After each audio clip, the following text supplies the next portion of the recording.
So without more ado, I'm going to get launched straight into the first of the two lectures on the Roman Republic. And I thought I'd begin by telling you a story. Always a good start on a hot afternoon. Hopefully I won't break this off and ruin everything. The story is one that's set in 216 BC. And I can see immediately, just looking around, there's a lot of you saying 216 BC, that's the Second Carthaginian War, the so-called Hannibalic War. 216, that's the second year of the war, that'll be the Battle of Cannae. Well done.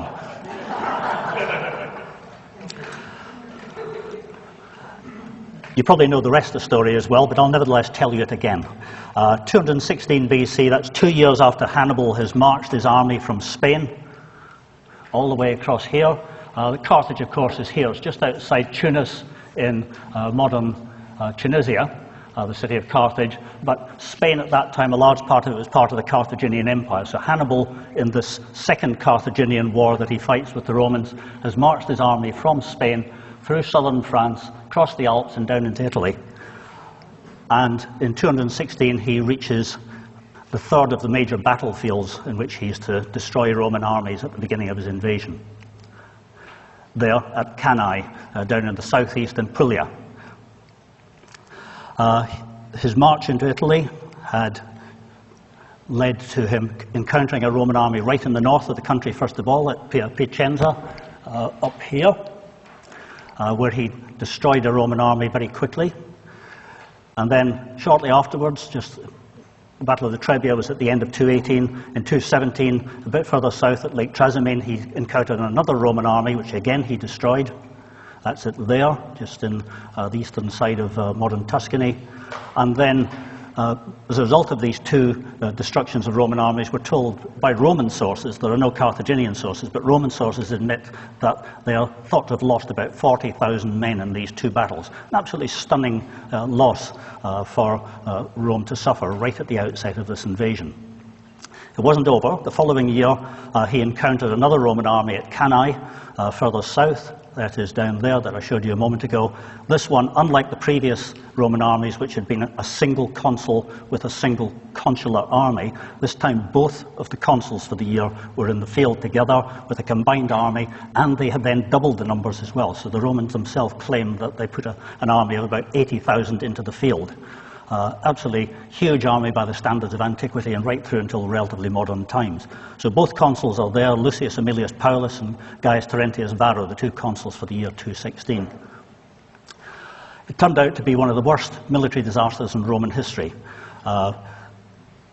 Numbers vary, but the Roman historian Livy, writing 200 years later, claimed that 50,000 Romans were killed that day. Polybius thought that it was even higher. He's writing about a generation after the event just. He thought it was 70,000 had been killed. In a sense, it doesn't matter a great deal. It's plain that the Romans themselves regarded this as an absolutely catastrophic defeat. One of the consuls was killed. Both of the consuls from the previous year were killed, as well as several dozen members of the senatorial order. So the senatorial order is about 300 people at this time. Several dozen of them were killed in this battle. So it was catastrophic, not just for the wretched rank and file of the Roman army, but for the aristocracy as well. We're told that 10,000 Romans were taken prisoner, and a further 10,000 who had not taken part in the battle, they'd been looking after the camps or were sick on the day, managed to escape the battle.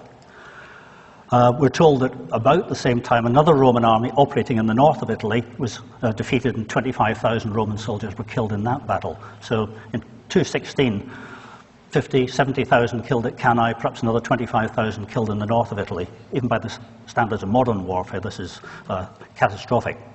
If you compare that with the first day of the Battle of the Somme in 1916, which is often regarded as one of the worst military disasters in modern times, where you're dealing with automatic weapons and a front that was 34 kilometres long, there were 19,000 British killed and 7,000 French killed at that few hours of the first day of the Battle of the Somme. The Roman battle lasted just a few hours. So, terrible disaster. Would have been a terrible disaster even in modern times, but by the standards of the ancient world, where populations were much smaller as well, these sort of losses were catastrophic. The reaction at Rome when news arrived. The first news reported that the entire army had been destroyed and both consuls had been killed. In fact, only one of them was killed. It was expected that Hannibal himself would turn up with this army within just a matter of days following up and would attack the city, and it would have been virtually indefensible. There was no serious wall around the city at this point. But the Greek writer Polybius, writing a generation after the battle, says, "The Romans are never more severe than in defeat." It was a nice intro to what he was about to tell us about how the Senate and the Roman people as a whole reacted when this news arrived and what they did next. The Senate orders that, sorry, these are quotations, orders were given banning public mourning, so that despite the fact that tens of thousands of people would have lost family members that day, there was a ban on all public mourning that had brought almost every family onto the streets with terrifying shrieks and lamentations. Crowds waiting in the forum for rumours and encouraging panic were dispersed, so that there was to be no public display of panic or of any kind of mourning. Fresh recruits were promptly enrolled, including many who were underage, and they were enlisted into new forces to try and defend the city of Rome itself. The Senate volunteered money, or voted money, to free 8,000 slaves who were promptly enrolled as soldiers. So only in emergency would they normally have freed slaves and armed them. Polybius goes on to describe what happened to the Roman prisoners after the battle, the 10,000 who'd been taken prisoner on the battlefield. They're held by Hannibal, and envoys were sent from them to Rome with a message from Hannibal. And this is what Polybius says. To give an illustration of how Rome reacted to disaster, he says that not just in theory but in practice, it showed the perfection and strength of the Roman constitution as it then existed, as though I were exhibiting one work as a specimen to reveal the skill of a fine artist. So he sees the Roman reaction that he's about to describe as being something that was founded on the strength and perfection of the Roman constitution, the harmony at Rome that existed at this time. 10 Roman soldiers arrived with a message from Hannibal offering to ransom all of the 10,000 prisoners. Despite pressure from the families of these men who'd been taken prisoner and the desperate need that the state had for soldiers, and the observation that the ransom that was being asked by Hannibal was less than the Senate had just paid to free 8,000 slaves, to buy them from their owners and free them, the Senate nevertheless refused to pay the ransom and accept the prisoners back. They argued that these men were dishonoured and could be done without. That Hannibal plainly needed the ransom, that's why he was offering, he needed the money. And that Roman tradition had long underscored to its own soldiers that surrender was not an attractive option because their own state would not attempt to recover them, better to fight to the death. So a remarkable reaction on the part of the Roman Senate when they're told that they've had this catastrophic disaster, but they're offered the opportunity to ransom 10,000 of their own men who've been taken prisoner. Most memorable of all was the reception that was given soon after to the consul who hadn't been killed. One of the two had been killed on the battlefield. The other one, who'd actually been the rash individual who'd precipitated the battle on the wrong day, he's the one who survives. This is Varro, and Livy, writing 2 centuries later, says that so great in this grim time was the nation's heart that the consul, Varro, fresh from a defeat of which he himself had been the principal cause, was met on his return to Rome by men of all conditions, who came in crowds to participate in the thanks publicly bestowed on him for not having, quote, despaired of the Commonwealth. In other words, they were so grateful that this man had decided not to get on his horse and go in the opposite direction, but had returned to Rome to offer his services and to own up to what had happened. They offered thanks. A Carthaginian general, says Livy, in such circumstances would have been punished with the utmost rigour of the law. Polybius goes on, that was Livy, but Polybius, yet through the peculiar virtues of their constitution and their ability to keep their heads, they not only won back their supremacy in Italy and later defeated the Carthaginians, but within a few years had made themselves masters of the whole world.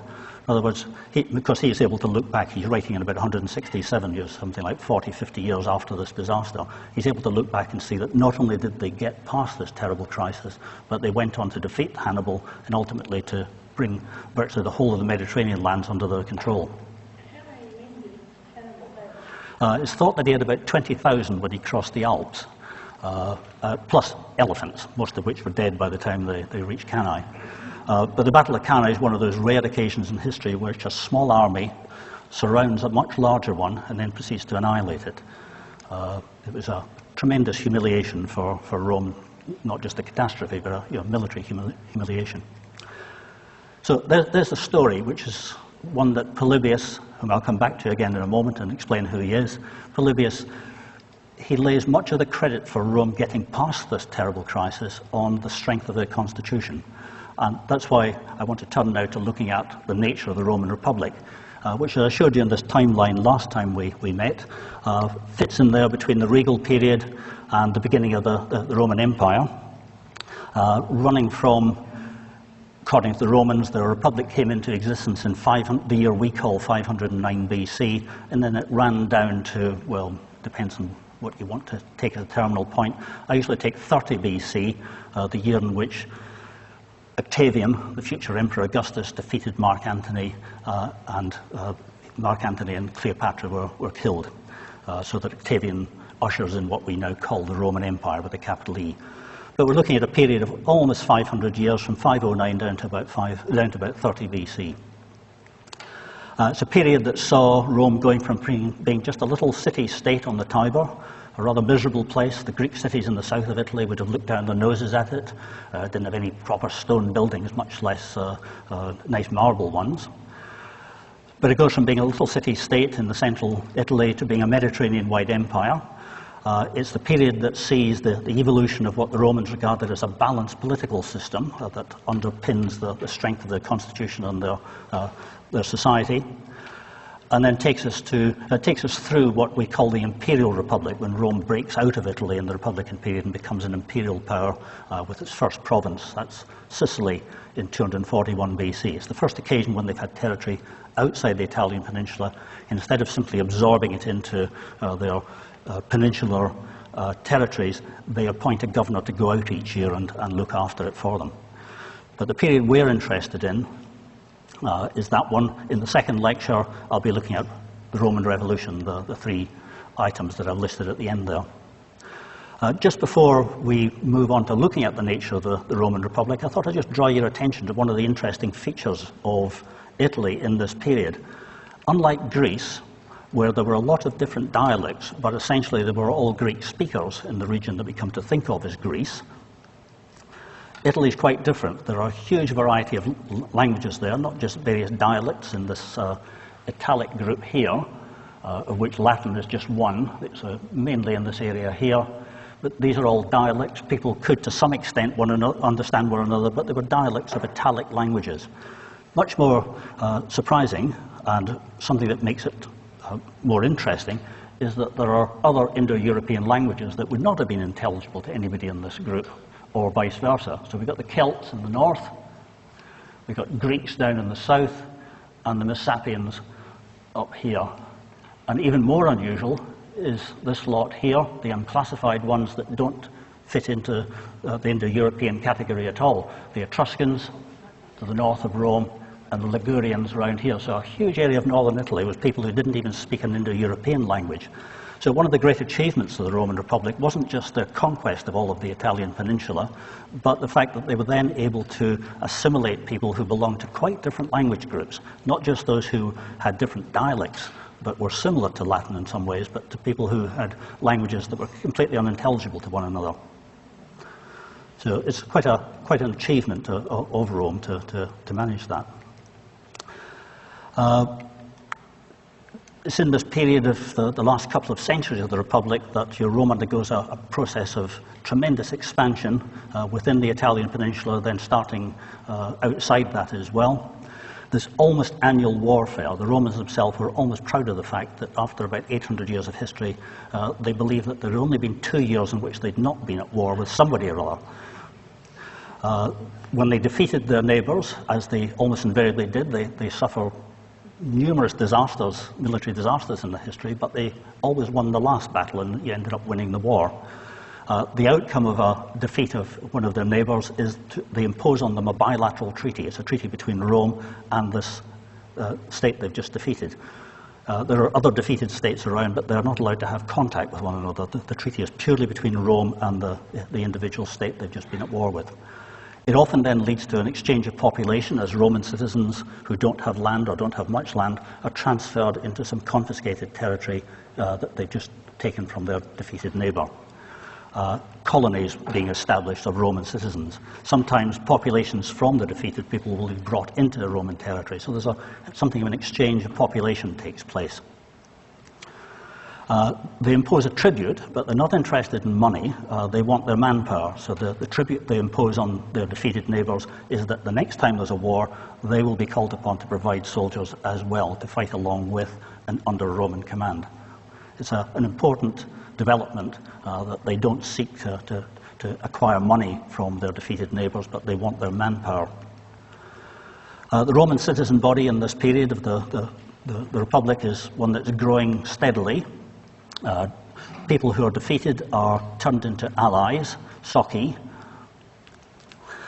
It means that after a few generations, Rome has a very large military manpower pool at its disposal, its own, plus that of the people it's defeated, who are now called upon to provide soldiers. Roman citizens themselves were obliged to perform military service as one of the duties of citizenship, and it was something that was required of them throughout their adult life. They could be called on again and again and again for military service. At the annual levy, when the consuls would appear in the forum and would proceed to go through the lists of citizens that the census had provided and decide who had not served recently, and they'd be the ones taken first. Your role in the army was dependent on your property worth. Those who were richer were expected to provide the fullest set of military equipment. You know, the state didn't provide your military equipment at this stage. You were expected to provide it yourself. So the more money you had, the better equipment you could have, and the higher your status in the army. And conversely, your status in the army determined how much your vote was worth, because they had the voting system arranged so that people who were better off and provided a bigger contribution in armies got a vote that counted for more. I'll come back to that in a little while. A Roman army in the field consisted of normally a consul, one of the two senior magistrates for the year, a consul commanding 2 legions of Roman soldiers, citizen soldiers, almost entirely heavy infantry, and that would be matched with the equivalent of 2 legions drawn from their allies whom they would call upon that year, plus some cavalry if available, and with increasing frequency they'd hire mercenaries to provide the sort of soldiers that they themselves didn't have. Most Italians served as heavy infantry. If you wanted slingers or archers or cavalry, you normally had to hire them. So a Roman army would consist of 2 legions of Roman citizens, 2 of allies, plus hired cavalry and archers and so on. One of a number of maps from a huge German atlas that shows the progressive development of Roman control in central Italy. You don't need to see the details, but just note the different colours showing the status of different parts of central Italy at this time. Here is Rome here. So all of the dark brown area is where Roman citizens are settled. Different colours are people who've been defeated, brought into an alliance, and have a status that is determined by their bilateral treaty that they've entered into with Rome. So by the time of this map, which is 264 BC,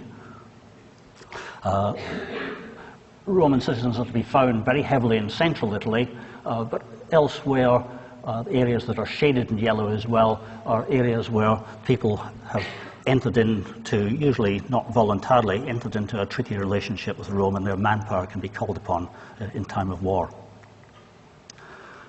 Why was the Roman Republic so successful in its wars? First of all, the size of its armies.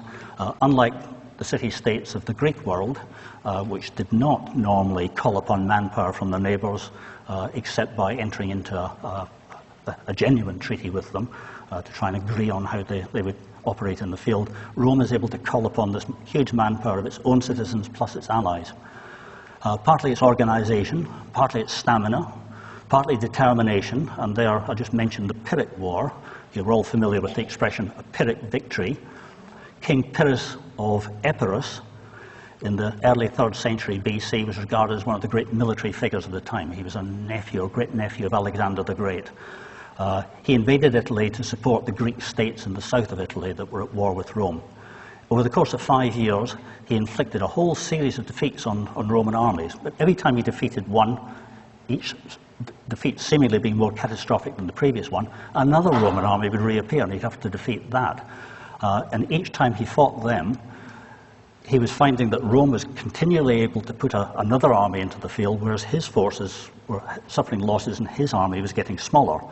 So eventually in 275, having just defeated yet another Roman army, but with even heavier losses himself, he's said to have announced to his lieutenants that, one more victory like that and I'm finished.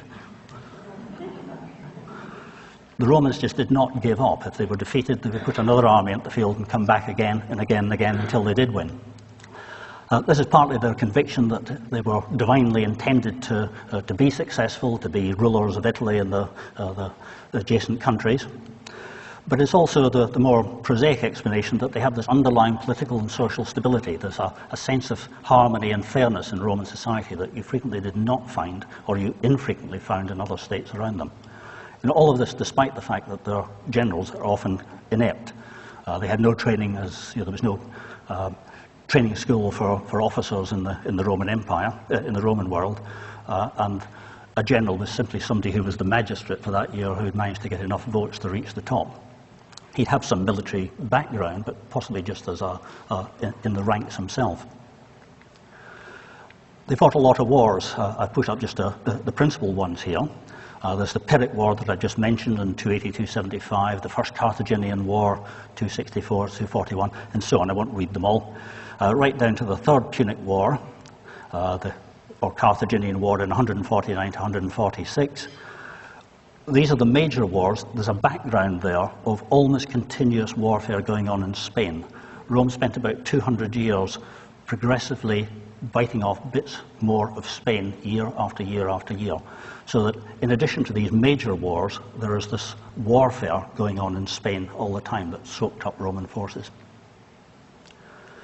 So the political and social stability that I mentioned a moment ago, in contrast to Rome, many of the states that were her neighbours around the Mediterranean as a whole, and including most of the states in Italy, tended to often be riven by internal dissension. There wasn't a political stability. There was feuding between the aristocracy and the wider population. That's especially true of the smaller Greek states across the other side of the Adriatic Sea. Rome, on the other hand, developed a political system and a constitution over a long period of time. It wasn't something that somebody sat down and came up with a bright idea on, but rather it evolved and developed over a long period of time, over generations. There were frequent reforms, frequent adjustments being made, and it was something that they could do, partly because there wasn't the necessity to change things quickly. 400 or 500 years of Republican history gave them the opportunity to make changes, to see what the problems were and what they had to do to make things harmonious again. Above all, they achieved their ends and maintained stability by what I've underlined there, a genuine willingness ultimately to compromise. When there were confrontations, usually would be diffused by someone suggesting that there has to be a compromise here. Both sides have to back down and give something, and both sides will get something out of it. Both sides being the aristocracy on the one hand and the wider population on the other. Rome's contribution to politics, in addition to the republicanism which we're looking at here, it had already experienced 2.5 centuries of monarchy, and by the time they established the Republic, there's a deep detestation at Rome of monarchy. They regard it as a feature of the Greeks, or of Orientals much further east still. It was something that Rome would never again tolerate. They'd driven out their last kings, and they would never again be subject to kings. After the end of the Republic, after 500 years of republicanism, we get what's called Caesarism. It's essentially a monarchy, but it's a monarchy that is underpinned by a very sophisticated legal system. The emperors both made laws and they were subject to laws, unlike kings who were often completely arbitrary. So Caesarism that follows is another one of those great contributions that Rome makes to politics worldwide and political systems.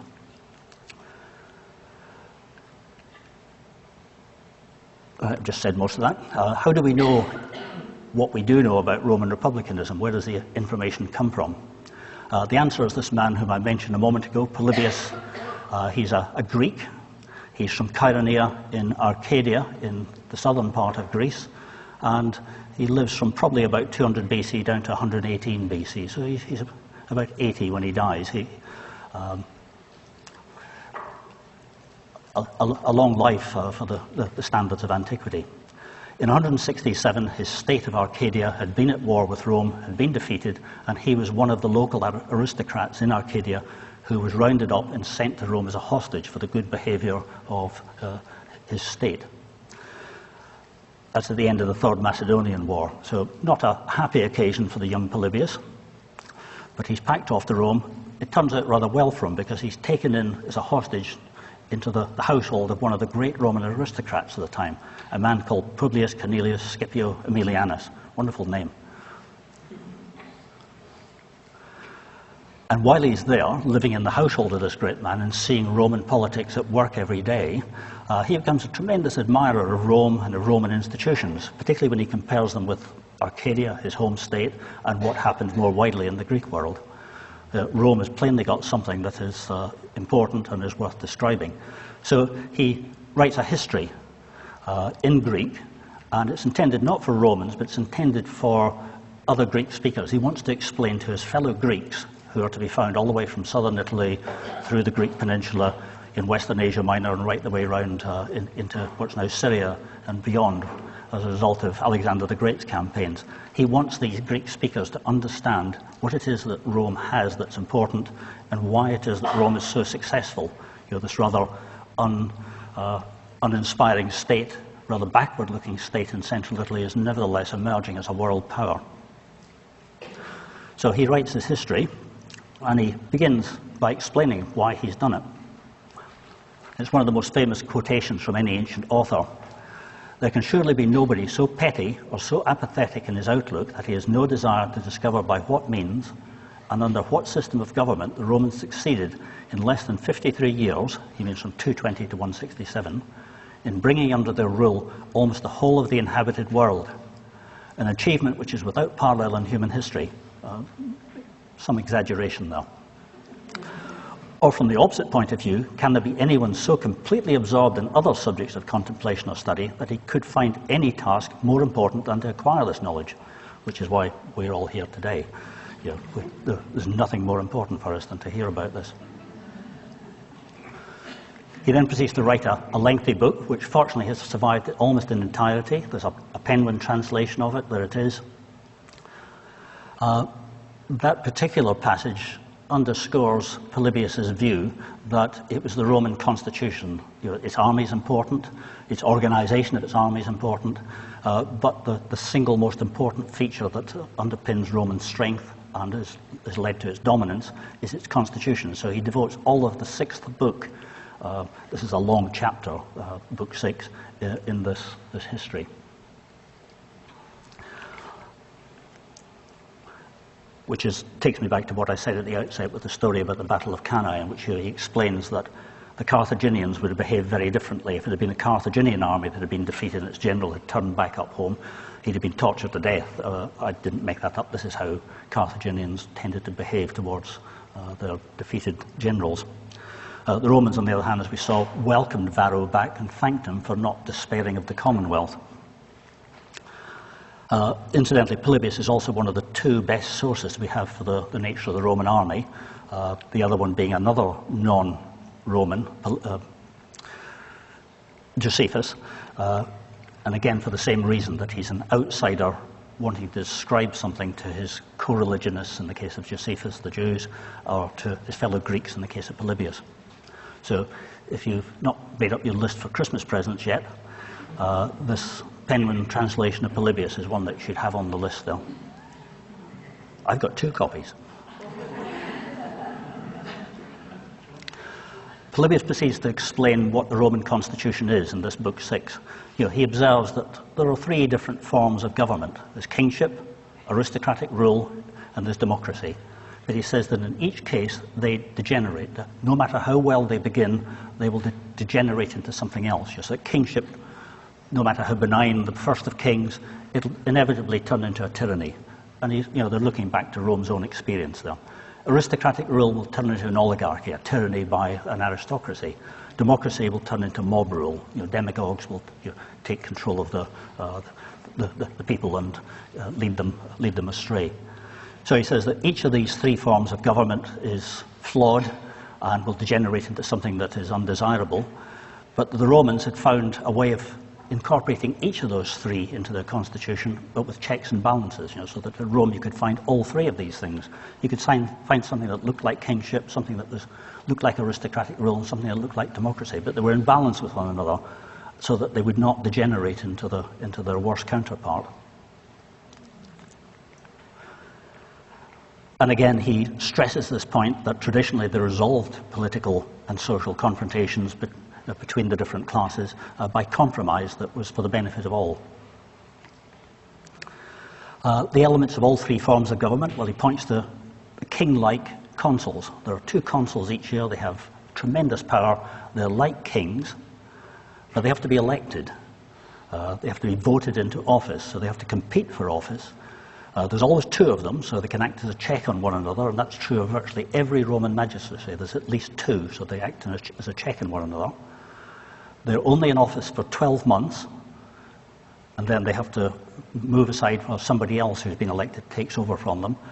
There's normally no opportunity for re-election for at least 10 years, so that even if you've been very successful as consul, you will have to wait for at least 10 years before you can even hope to be consul again. And it was very rare for anybody to be re-elected as a consul. And of course, at the end of your period of consulship, you may have been tremendously powerful during that 1 year, but at the end of that, you're now vulnerable. You can be brought to book, taken to court for any misbehavior during your 12 months in office. So you've got these king-like figures, but there's tremendous checks on them.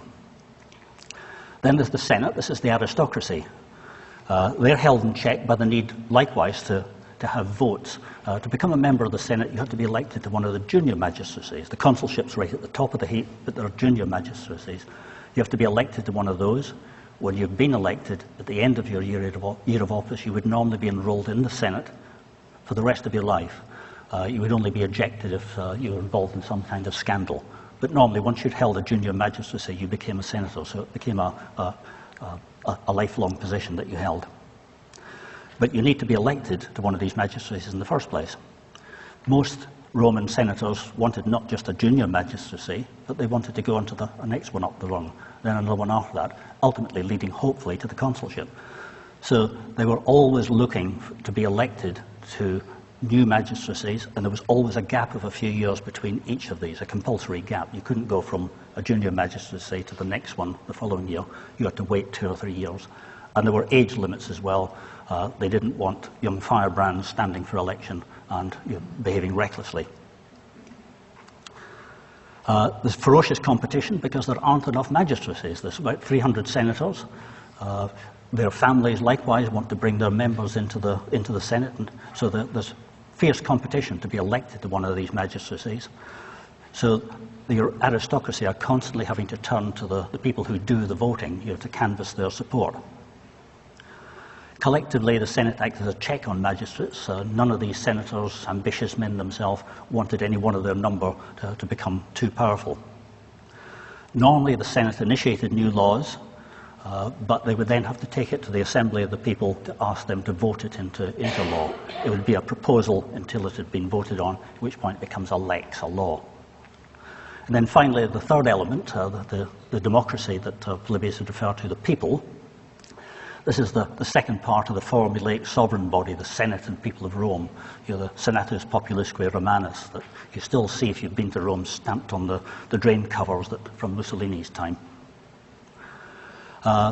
They're technically the more important part of the sovereign body and the Senate and people. They are protected from arbitrary behaviour on the part of magistrates by having 10 elected tribunes of the people appointed each year or elected each year.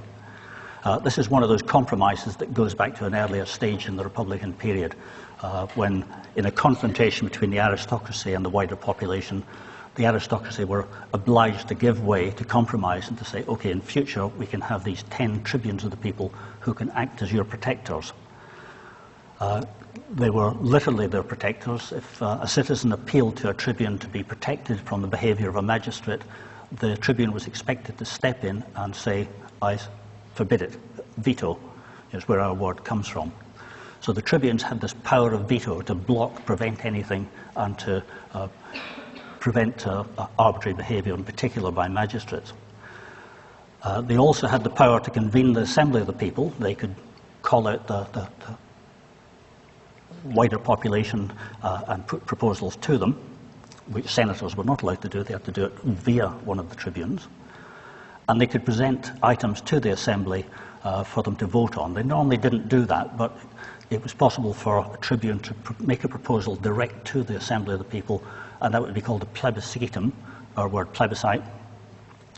And of course, the people were important to the aristocracy because they provided the soldiers. There's no point in being a general and going off to war if you don't have an army to go with. So they're all three elements are there, but they're interdependent and there are checks and balances there. The voting system that I alluded to a moment ago is one that gives greater weight to the wealthier. A bit like the system we've been witnessing in the United States with the difference between a popular vote and what happens in each state where it's electors that decide what the votes for that particular state will be. And so 50% plus one in a state in the US means that all of the electors' votes for that state are given to the candidate. Something similar in the Roman world. They have different voting bodies, but for example with the tribes, Roman citizens are divided into 35 tribes. Each of those tribes ultimately cast one vote. So there was a majority in each tribe that determined where that one vote would go. The tribes are of different size, so that they have different influences. Some of them are very close to Rome, so that people there can actually go into Rome and participate in a vote. Others belong to a tribe that is 100, 200 miles away, and they will seldom be able to go to Rome to vote. All voting takes place in Rome. Then there's another grouping in which the richest people were categorized into small groups, each of which ultimately would cast one vote. The poorest were in a small number of very large groups, which just had one vote as well. So quite often in elections, they would begin with the voting for the wealthiest people first, decide which way the votes were going, and as they got further and further down the wealth scale of voting, they might discover that they'd already got enough votes in favour of something, and they didn't need to ask the poorest citizens at all. The decision had already been made.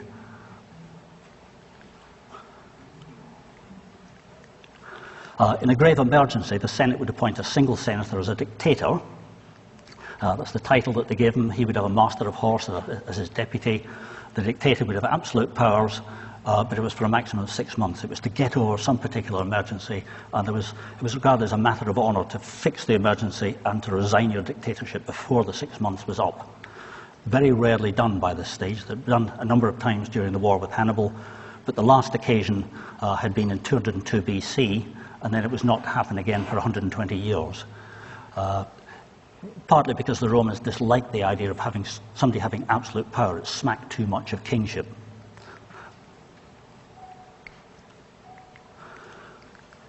Here's Polybius again. From the time of the crossing of Xerxes, this is the Persian king, to Greece, that was in 480 BC, and more especially from a date some 32 years after that, the details of the Roman political system continued to pass through even more satisfactory modifications, and had arrived at its best and most perfect form at the time of the Hannibalic War. So Polybius, writing in the 160s, looking back to the end of the 3rd century in the Hannibalic War, thought that the Roman constitution had reached perfection by that stage, and it was a result of constant evolutions in the nature of the constitution. Unfortunately, we don't have what Polybius thought next. As you saw, he lived through until at least 118, so he lived for almost half a century after the time he'd gone to Rome as a hostage, and a generation after he'd been writing his history. But he lived there for long enough to see the beginning of the Roman Revolution. He saw the whole thing starting to unravel. It had been one of those misfortunes that we don't have Polybius's views, commentary on what he was seeing towards the end of his life. Polybius, like other writers in antiquity, saw events as the major forces for change in the ancient world, great victories, powerful individuals and so on. Today, historians tend to look at processes as much as anything.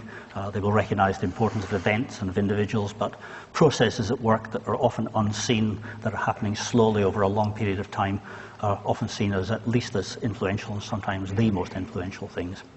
We can identify several processes that are the background to the Roman Revolution, the things that were starting to go wrong. It doesn't look like it on the face of it, but when you look at them more closely, you can see that these things should have been worrying, and had there been Polybius around to write about it still, he would surely have picked them out. First process is military success. What could be wrong with that? The answer is that there was almost continuous warfare in this period, and it's beginning to be not just in Italy, but at the far ends of Italy, and indeed outside the Italian peninsula. Roman warfare traditionally been something that Romans, like almost every other people in antiquity, experienced in the agricultural calendar. These are peasant farmers who go off to war when there's a slack period in the agricultural calendar. So it's the campaigning season as a period of just a few weeks before you have to be home to take in the harvest, or you and everybody else starves the next year. So wars had to be short and sharp, and then everybody went home again. Armies tended to be levied annually for these campaigns. Soldiers expected to be demobilized quickly at the end of the campaign, and they hoped that they would not be called upon the next year. It might be somebody else's turn the next year. It might be a year or two before it was their turn again. That was straightforward while Rome was fighting its immediate Italian neighbours. The distances are short. You could be called up for service and go home fairly quickly. It was possible for them and for the state to adjust fairly quickly to the sort of changes that were taking place in central Italy. But beginning in the 3rd century BC, Rome starts to become involved in wars at a much greater distance. First of all, there arose in northern Italy, north of the River Po, in what the Romans called Cisalpine Gaul, because it was settled by Gauls, as you remember from that language map I put up earlier. Cisalpine Gaul simply means Gaul on this side of the Alps, so it's the rich lands of the Po Valley. Then they become in Sicily, in Africa, Spain, southern France, the Balkans. All of these meaning that Roman armies have to operate at a considerable distance from Italy itself. There's no prospect of you going off for a few weeks before the harvest and being back again. You're going off for months, probably for 1, 2, 3 years. In 189 BC, at the Battle of Magnesia, the Romans defeated Antiochus the Great of Syria, and we've now got Rome operating on a 3rd continent. They've been in Europe, Africa, and now they're into Western Asia as well. Even more difficult to fight campaigns that are that far away from Rome itself. So peasant soldiers who have this obligation to serve whenever called upon, if it's their turn again, increasingly finding that they're being called upon very frequently, and it's not just for a matter of weeks, it can be for a matter of years. The consequences for them, for their families, for their farms is catastrophic, or potentially catastrophic. It's taken them away from their livelihoods. Of course, many never return. The campaigns often result in considerable losses for the Romans. And of course, in warfare in the ancient world and right through until relatively modern times, fewer people died from bullets or sharp instruments than from disease. So soldiers come increasingly to resent being called upon for service. It's their military duty, but they're becoming resentful of it. Some areas were particularly unwelcome. Fighting in Spain was regarded as unprofitable, not very much booty, and it was very hard. The Spanish tribesmen were people who were difficult to overcome, so there was a particular resistance where a consul was being sent off to Spain and he wanted to run through the list of citizens whose turn it was to go off and serve. It wasn't just that the wars were distant, but provinces now had to be garrisoned permanently as well. There was no point in annexing Sicily or a province of Africa, modern Tunis. You actually had to leave a garrison there to look after it. They would have to be there for a number of years before the replacements would arrive. So that's one serious downside of military success, is that it has this tremendous effect on the peasant soldier himself. Nevertheless, that remained the basis, the dialectus, the levy, remained the basis of service in Roman armies right through to the end of the Republic. The consuls appearing and in the forum and calling on people from the list to front up and go off to serve. How could you get round the unpopularity of the magistrates themselves? The consuls increasingly found it an unwelcome task to be forcing people to go and serve again. One way was to call for volunteers. So they would often start by saying, before we actually go through the list, does anybody want to volunteer? It's a sensible enough thing to do, to call upon people who want to go before you start pressing others. Unfortunately, it meant it was the beginning of a move from a citizen militia performing its citizens' duties through to a professional army, people who wanted to serve and who didn't mind if they didn't go home after 6 weeks or 6 years even. It means that you start to get citizens being detached from the state. Their interest is in continuation of warfare. They're now effectively professional soldiers. It's the people who saw military service as attractive in its own right. Not only military service, but they wanted wars. They wanted wars that would be attractive in terms of the rewards of it. That meant the eastern provinces in particular, the rich lands of Greece and Asia Minor around to Egypt. Outcome, service was coming around much more frequently, and it put pressure on the manpower pool. It leads to the impoverishment of peasant families through the breakdown in the families and very often the loss of the breadwinners. We start to find peasants being forced to sell their land. They simply can't maintain it. And what happens to landless peasants? They will drift into the towns, particularly into Rome itself, where they'll be looking for employment and an income as day labourers. Some of them would stay on the land as tenant farmers, but that's not a particularly attractive option for the people who actually own the land to have a tenant farmer, as we'll see in a moment. It means, too, that as peasant farmers drift into the cities, they're no longer eligible for military service. They're now too poor to provide their military equipment to serve in the highest ranks. So they've been pushed down to the bottom of the ranking when it comes to calling for soldiers for service. So it starts to lead to a manpower crisis at Rome. They've still got all these military obligations, but they're finding it more and more difficult to get soldiers, partly because they don't want to serve, and partly because the manpower pool is starting to contract. Then there's the allies, the people who are not Roman citizens but who are called upon to provide military service. They're becoming increasingly restless as well. They resent the fact that they have to serve under Roman generals. They've become increasingly assimilated to Rome. In many cases, their language is not too different from that of the Latin-speaking Romans. They've adopted Roman military practices in warfare. They would probably, in many cases, have looked rather on the battlefield just like Roman soldiers, but they're still not treated like them. In particular, they are not protected from the harsher punishments that a Roman soldier could evade. So there's a growing resentment amongst the allies about having to constantly fight in Rome's wars, but to not get the full benefits of them.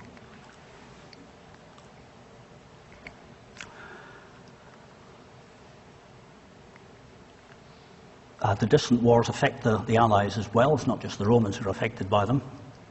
From the point of view of foreigners, when Roman armies were campaigning in Greece or Spain, the Greeks and the Spaniards couldn't see any difference between the Roman citizen soldiers and the Allied soldiers. As far as they were concerned, they were all just Romans, they were all just Italians. The Roman state didn't see it that way, and they still discriminated against the Allies. And I've mentioned those all already. What did the Allies actually want? How did they see a solution to their resentment at the way in which Rome behaved? They wanted a fairer share of the wealth arising from the wars, and they wanted Roman citizenship. That would be something that would guarantee them a share, along with Roman citizen soldiers, of the rewards of warfare, and it would also see them being protected as well in the army, as well as Roman citizens. The Allied aristocracy, they too are becoming increasingly resentful that they're not sharing fully in the rewards of the new Roman Empire. There are lots of these little city-states in the Allied territories, and they want to be part of the rewards of this new great empire that Rome is establishing all the way from Spain through Greece into Asia Minor and North Africa. But they're being locked out of it. The Roman aristocracy in Rome itself and Roman territories, they don't want any new aristocrats coming in. There's already ferocious competition for office, and they don't want to share the benefits of their empire with these Allied aristocrats. So we have at Rome itself, the Roman aristocracy already attempting to monopolize power amongst the few families who are already senatorial, but there's pressure from outside, from Allied aristocrats wanting to join in. There was also the problem that if you enfranchise, if you make all of the Allies Roman citizens, they will now vote as well, and that's going to cause considerable distortions in the Roman voting system, which was something that aristocrats were already had decades of being able to manipulate to their advantage. Now if you suddenly get an influx of at least as many allies able to vote or eligible to vote, then it starts to cause problems. So they're resentful of it, and they're attempting to block the allies being rewarded. Then there's the consequences of wealth. Peninsular Italy, south of the River Po, is very mountainous. There are just a few areas with very good agricultural land around Latium, where Rome is, in Campania, Bay Naples, and in Etruria. But otherwise, it's a landscape that is suited to fairly modest farming, and it's only when Rome gets up into the north of Italy, into the what's often referred to as the continental part of Italy, the Po Valley, that you get into rich agricultural lands where you can practice a different kind of farming. Most Italians were farming very poor hill farms, or they were pastoralists. Most Roman aristocrats, this is the kind of land they owned as well. They were not people who were immensely wealthy. They were by the standards of a peasant farmer, but they were not the tremendously rich individuals that we see even a few generations, even a few decades later.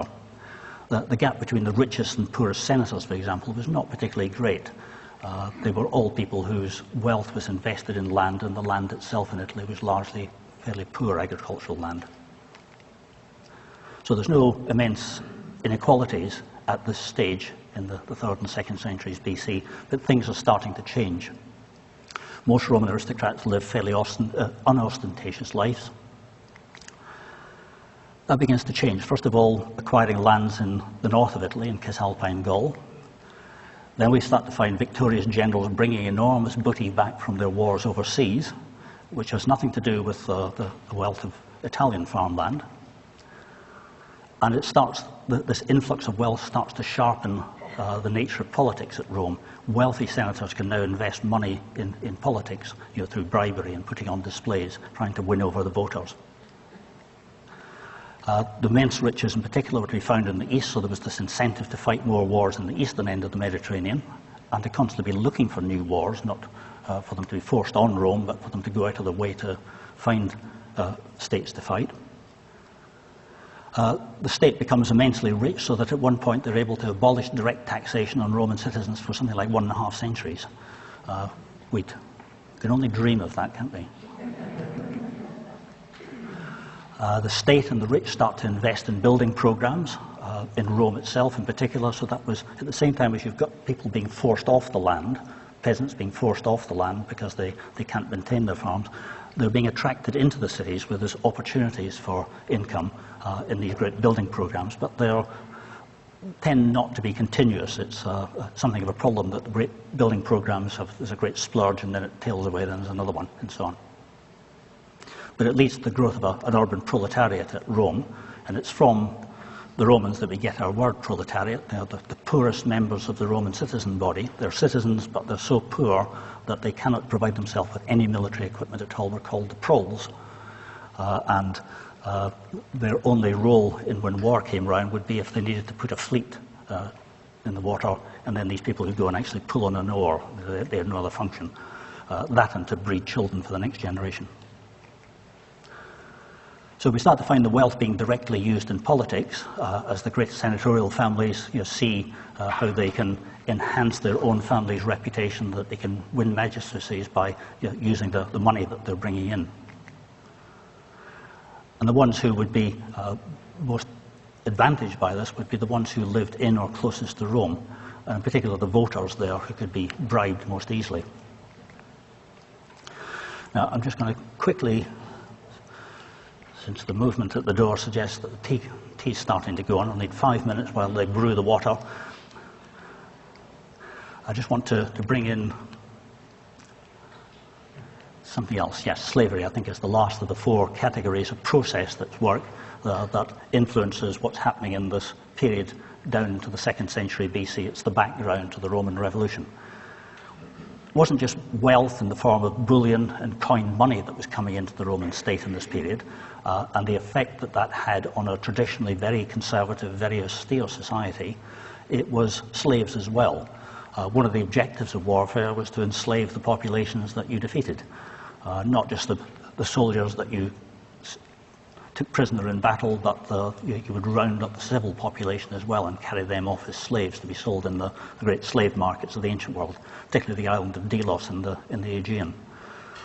Rome's very successful wars and the frequency with which they're fighting these wars means that there's a constant growth in the number of slaves within the Roman state, hundreds of thousands.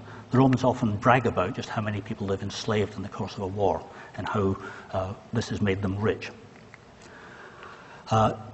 Rome has been defined by one modern historian, Keith Hopkins, as one of the true slave societies. You know, many societies have slaves in them, but there are very few that can be described as slave societies, ones in which slaves play a significant role in the economy of the state. The other one that Hopkins singles out is the southern states, the United States, and through till the Civil War. But Rome is rather unusual simply on the sheer scale of slavery that it practiced. There were lots of slaves in Athens and every other Greek state, but at Rome things are rather different in terms of the scale and proportion of people who are slave owners. In the ancient world, there were very few ways in which a wealthy person could invest their money. This is a non-industrial economy, and it was regarded as not quite proper for a Roman aristocrat to be engaged in business, commerce. An aristocrat was supposed to invest in land, he was supposed to be a great landowner. So there was an impetus on the part of landowners, of the wealthy aristocrats, to find land that they could buy up or seize and become part of their patrimony they would pass on to their families. So there's a move on the part of wealthy individuals not just to buy land from the peasantry, or to take over the land that peasants have had to give up as a result of their long periods of service overseas, but the aristocracy are constantly looking around for other land that they can seize. And there it is. As a result of Rome's wars with its neighbours in Italy, they have frequently seized land from their defeated opponents. They have frequently then settled Roman citizens on some of that land, but they seldom settle all of it. They will simply hold on to the residue, the ager romanus, or the ager publicus, state land it becomes. It belongs to the state, it's not been assigned to anybody in particular, it's just there. Wealthy Romans start to simply take over this land.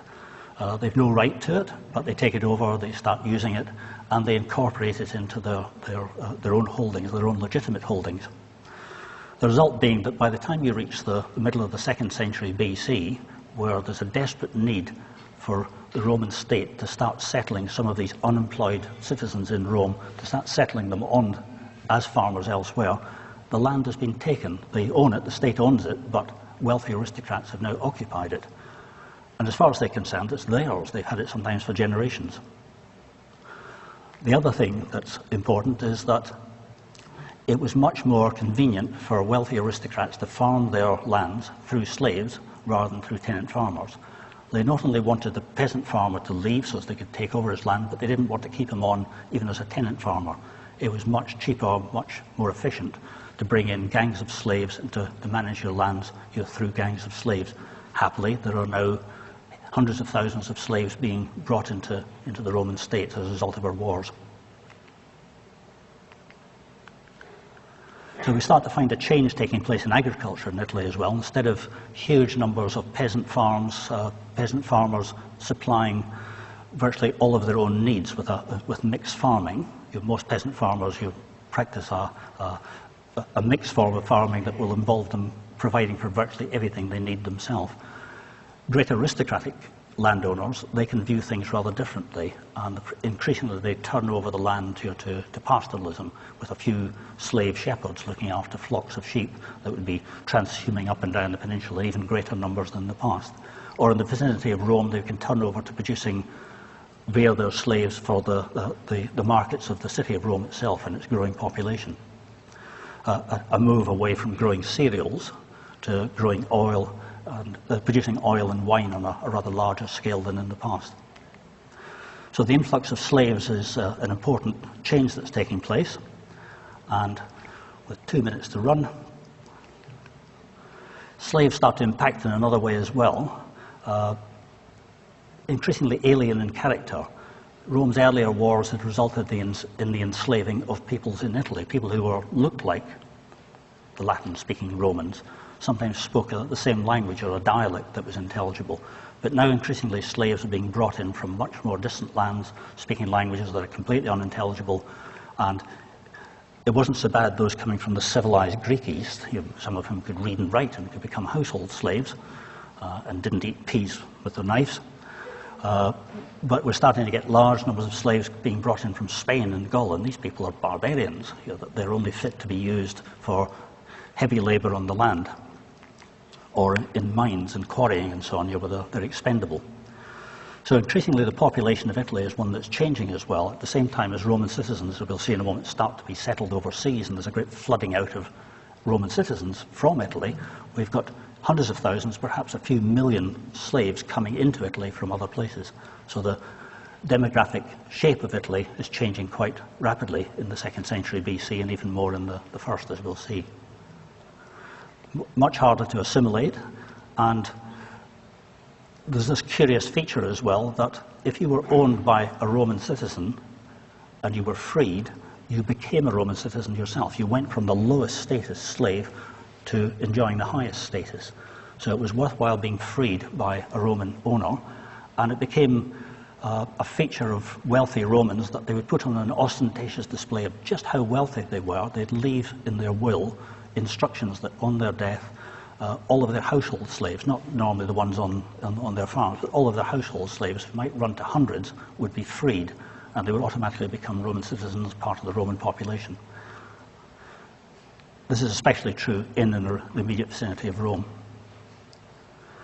There's a fear on the part of Roman citizens at seeing so many people who seem to them to be alien appearing in their midst, with the result that the punishment for slaves, any sort of infractions by slaves had to be punished very harshly.